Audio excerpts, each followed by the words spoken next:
Ok, bonjour. Dans l'aventure du jour, nous allons rajouter des barrettes mémoire sur un iMac. C'est un 21 pouces, ça. Bref, sur un iMac, nous allons changer la RAM. C'est parti.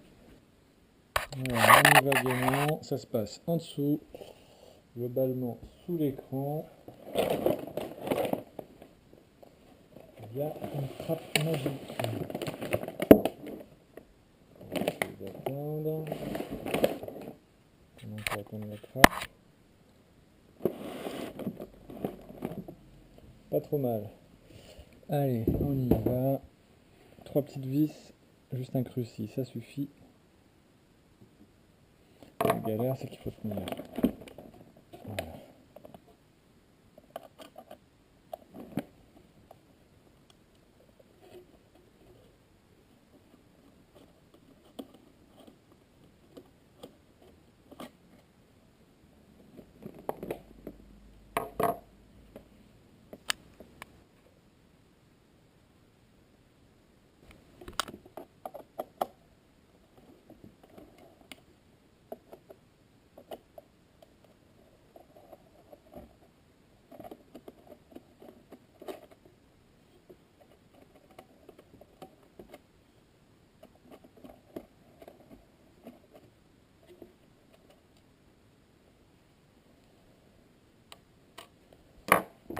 Voilà.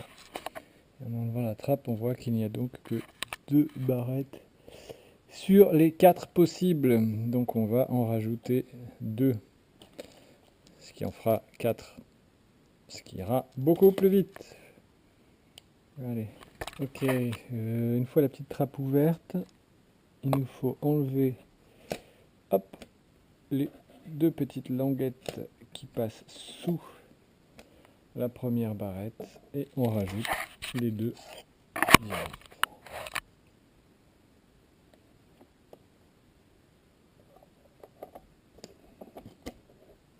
Jusqu'à avoir le fameux clac. C'est parti. Voilà.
Ok. Une fois que ça c'est fait, on remet les petites languettes sous la barrette 1.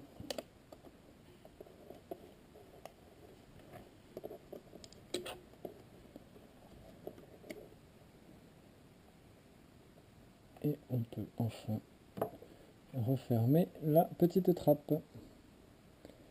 C'est pas plus compliqué que ça.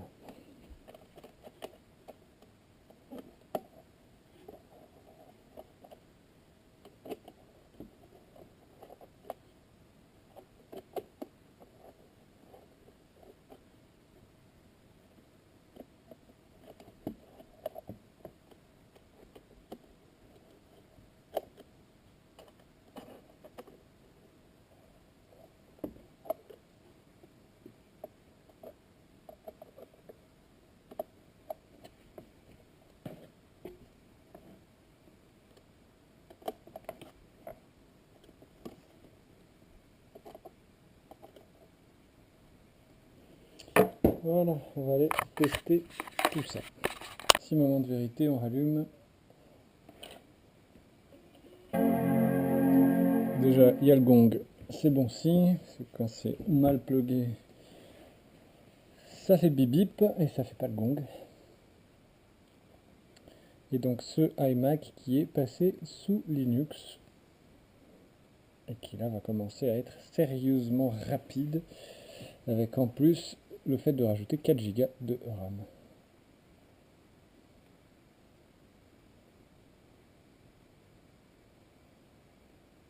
C'est un vieux Mac, mais il marche bien.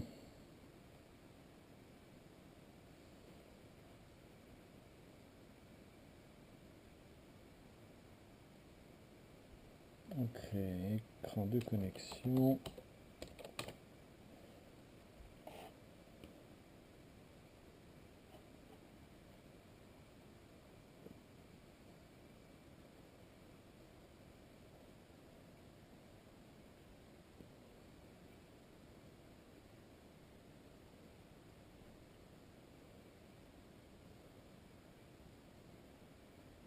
Ok, bureau chargé.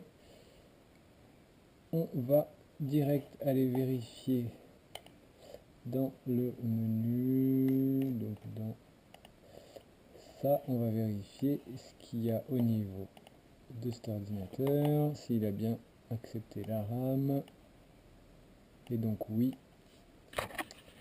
Nous avons donc en processeur un dual-core, un 2 fois 3,06 GHz. Et en RAM, nous sommes passés de 4 à 8, histoire d'être un peu plus confortable. Parfaitement fonctionné, la RAM est intégrée, c'est parti. Je vais juste faire une dernière mesure avec le simple gestionnaire de tâches.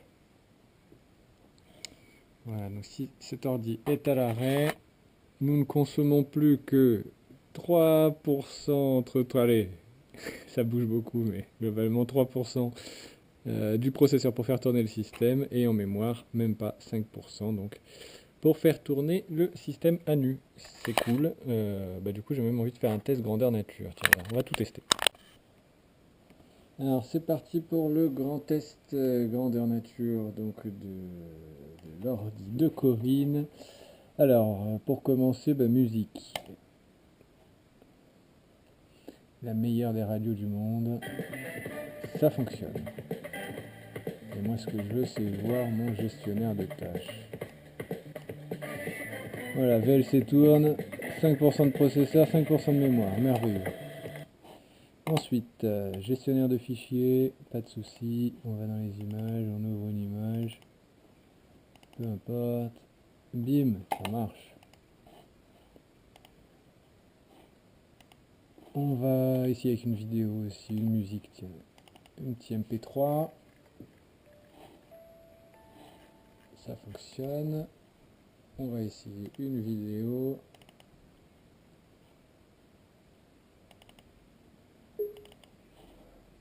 Ce matin-là, comme tous les matins, tu te réveilles, ouvre un œil et fais éclair ton smartphone. Tu bois bien un café. Impeccable. Donc ça marche bien. On continue avec les logiciels. Donc la recherche de fichiers, bim, immédiate. Firefox.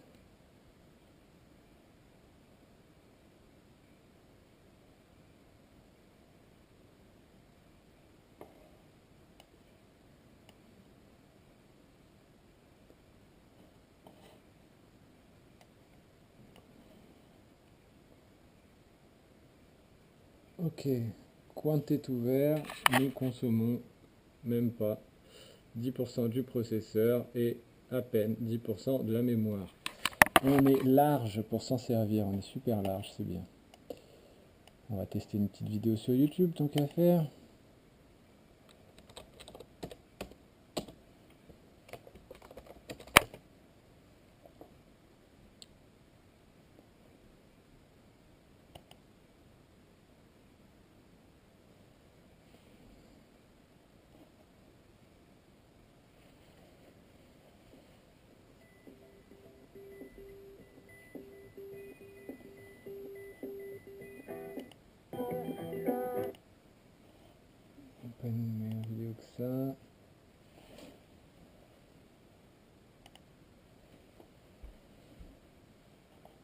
va se mettre en plein écran tant qu'à faire.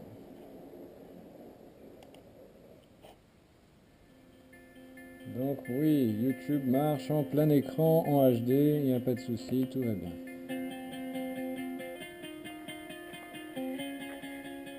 Les conditions sont bonnes? Ça a l'air, ouais, regarde, ça monte.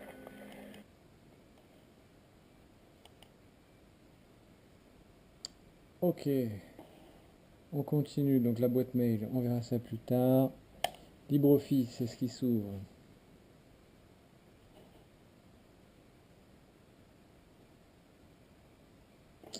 Bien sûr que oui.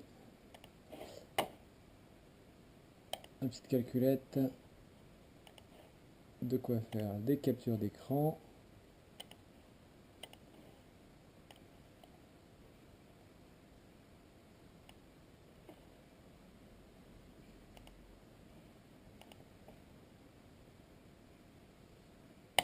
On va essayer une petite vidéo avec Minitube Brasil.